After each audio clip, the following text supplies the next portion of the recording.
Executive pay is in the spotlight like never before, under scrutiny from shareholders, regulators, politicians. But what do executives think? Our study into the views of over 1,000 executives globally sought to find out the answers. And we found that actually many aspects of the executive pay model that we have today are designed to fail. So what did we find? First of all, executives are risk averse. Throughout the study, only around a quarter of executives would swap fixed pay for a less certain bonus, even if that bonus could be substantially higher. Secondly, we found that complexity and ambiguity destroy value. Executives would consistently choose a simpler, more predictable scheme over the one they found harder to understand. Part of that complexity and ambiguity in executives' minds relates to deferral. The longer you have to wait, the less it's worth, and to quite a dramatic extent. Across the study, executives would typically discount $1 of deferral all the way down to 50 cents. And in some territories it was even more extreme. Many emerging markets, for example, would value a deferred dollar at just 35 cents. But perhaps the biggest driver of how executives view pay schemes is fairness. Fairness is fundamental. In the study, 2 executives would rather be paid more than their peers, but less in absolute terms, for every 1 executive who would rather have the higher absolute amount, but find out that they're paid less than their peers. Getting the answers right in the eyes of executives is absolutely critical. But people don't just work for money. We asked executives what discount they should take for an ideal job. They were first asked this about someone other than themselves, a hypothetical example. On average, they said that person, for taking their ideal job, should take a 60% pay cut. Realism bites when they're put in the first person and asked the question about themselves.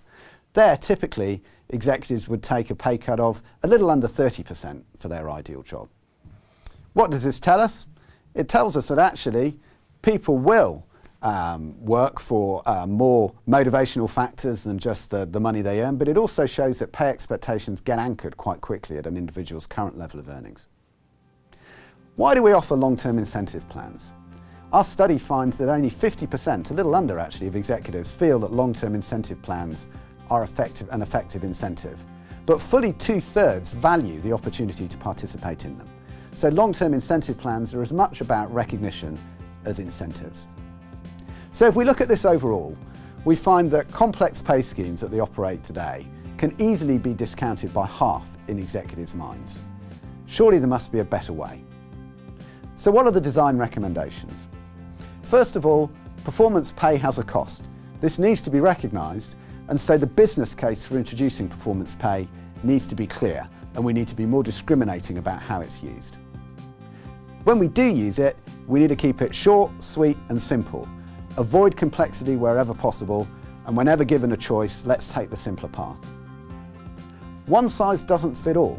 There were significant variations in the sample by gender, by geography, the region someone was from, by demographic. Organisations have a great benefit that they can gain if they recognise this and offer packages that are more tailored to their own individual employees and the type of organisation that they have. Money, of course, is only part of the deal, so organisations need to focus on the non-financial motivators that executives will work for. There's a premium to be had there.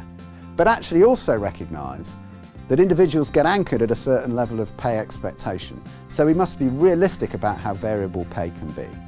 If performance pay is forming 3/4 of the package, that's probably unrealistic that it's going to be fully variable. There's a much better way to be had for designing performance pay if we focus on what really motivates the key constituency, executives themselves.